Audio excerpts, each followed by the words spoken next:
Brothers and sisters in Christ, in Romans chapter 5, verse 18, St. Paul tells us it takes one man's disobedience that brings condemnation to all humanity, and through one man's obedience that life and justification has come to all mankind. Yes, it just takes one man to bring evil into this world. And the whole Bible story tells us how through the sin of Adam, evil came into the world.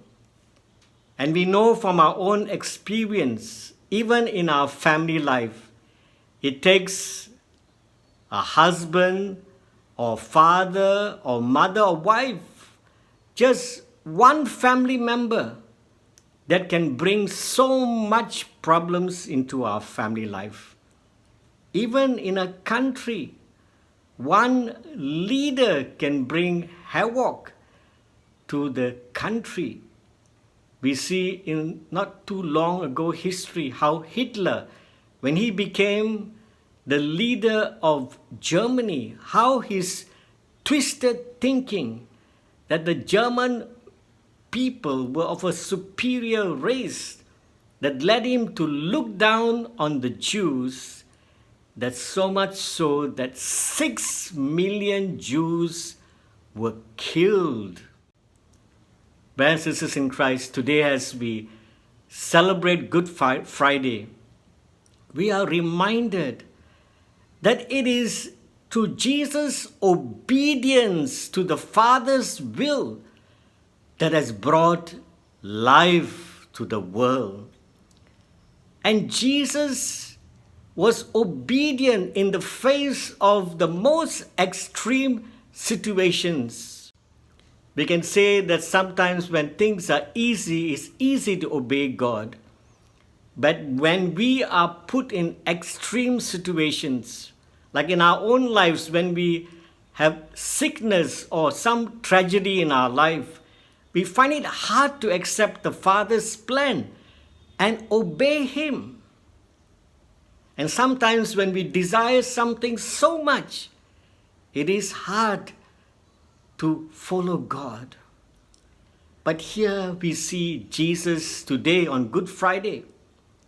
He is tortured, He is humiliated, but in spite of all the bad things done to Him, in spite of the insults, the mockery, the jeering, yet Jesus displayed such patience, such endurance, such forbearance.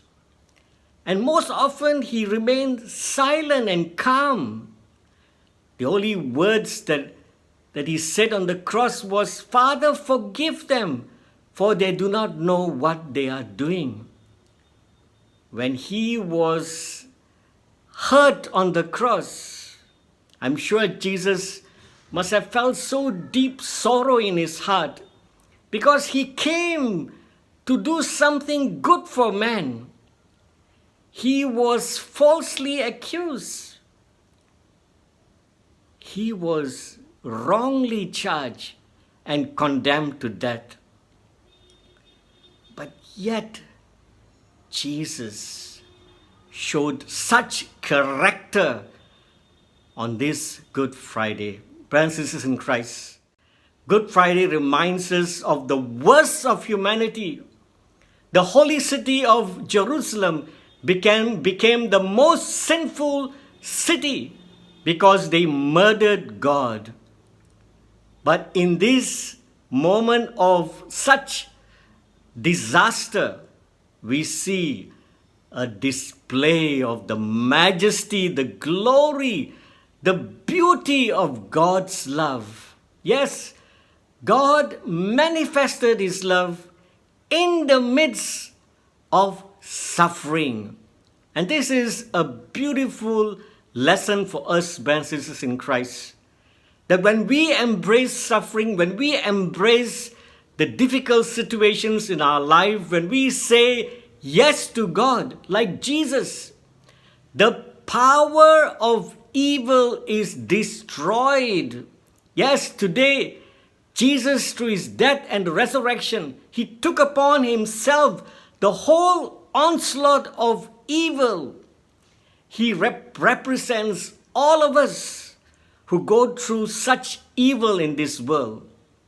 But because of Jesus' obedience, the power of evil is broken today. Today, brothers and sisters in Christ, Good Friday is good news for us. It's hope for us.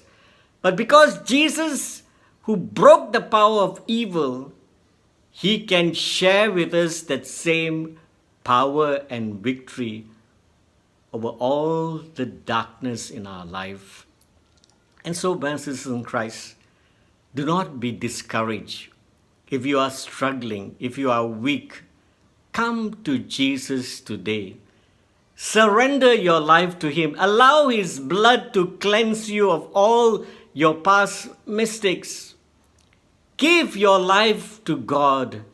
When you give your life to God today, he will come and give you new life this Easter. It is through your submission to God's will in your life that you will find new life.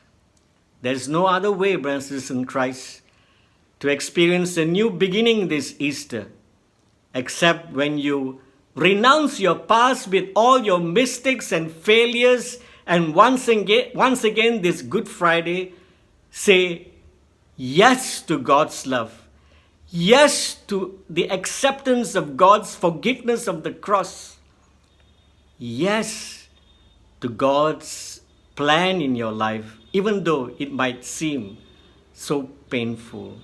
Say yes today, brothers and sisters in Christ, and Good Friday will have such a powerful effect and transformation in your life. God bless.